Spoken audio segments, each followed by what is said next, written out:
Morning everyone, Steve here from the UK Preppers Guide, and today I'm out and about and I'm going to be testing and reviewing the fire piston from Bushcrafttools.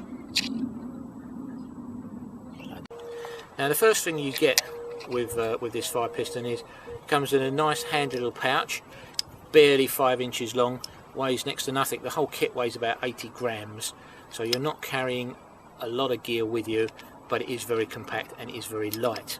Now what you get in the package, this particular one that I've got, comes in 3 sections, but you only need 2. You've got the piston and the barrel, then you've got a spare clear barrel. Now this is excellent for showing people how the actual combustion works and how you create an ember to create your fire.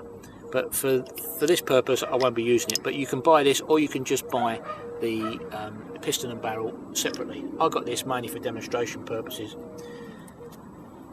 Now the fire piston itself, as I said, comes in 2 parts, but there's more to it than meets the eye.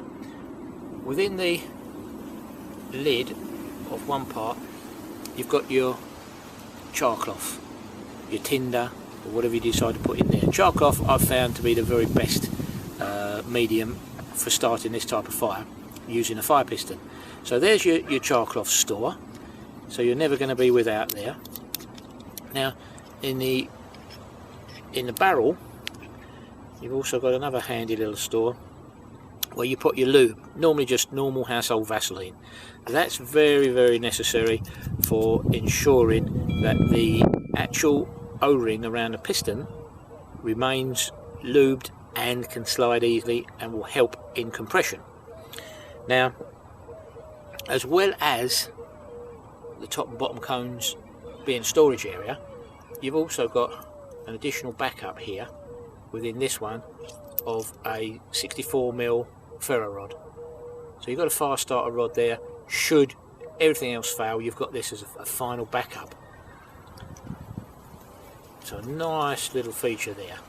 So the old principle of this, and I'm going to try and just whiz through this because it's an age-old principle of compression, creating fire by compression. When you compress something, the amount of compression and the speed that you compress it will deliver heat. A diesel engine is an example of this, and this section here, this O-ring which goes on the end of the rod there, is possibly the most important part of the whole setup. Now when you get the kit, this little O-ring comes with about, I think about 3 other spares, so you've got a couple of backups. The best way to start off, take your O-ring. Oh, that's the char cloth in that one. Just put that down a second. You take your O-ring, and then you take a little bit of the lube, and you make sure that it's well lubricated before you even tighten it up. And this helps with the lifespan of the O-ring, and it also helps maintain a good seal. So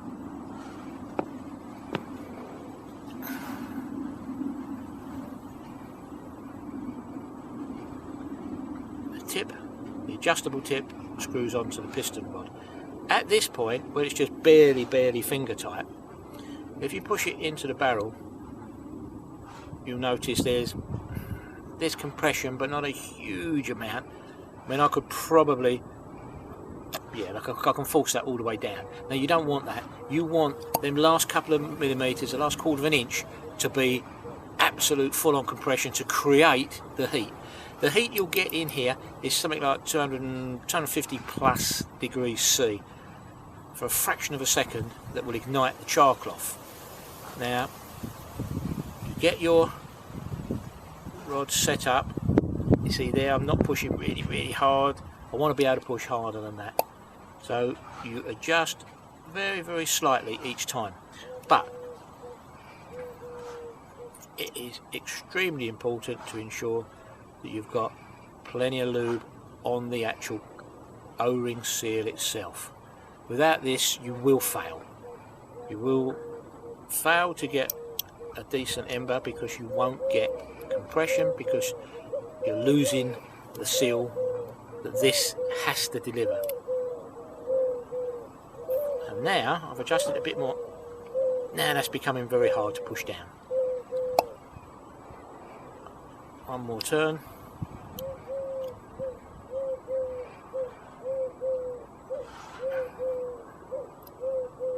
One more turn and we're there. That's about it. Now, the next secret to successfully creating your ember is to ensure you use a decent lump of char cloth. Here we're stored in here. So I'm just going to tear a nice square off, and you put your char cloth into the very end of the piston rod. Don't necessarily have to ram it in tight, as long as it's in there. Yeah. Now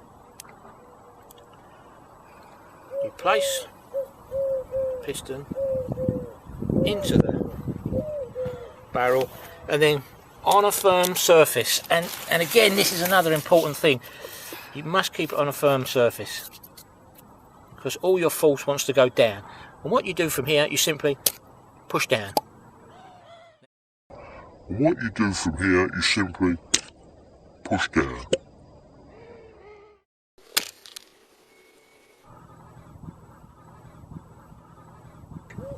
Because you see that ember that's now created,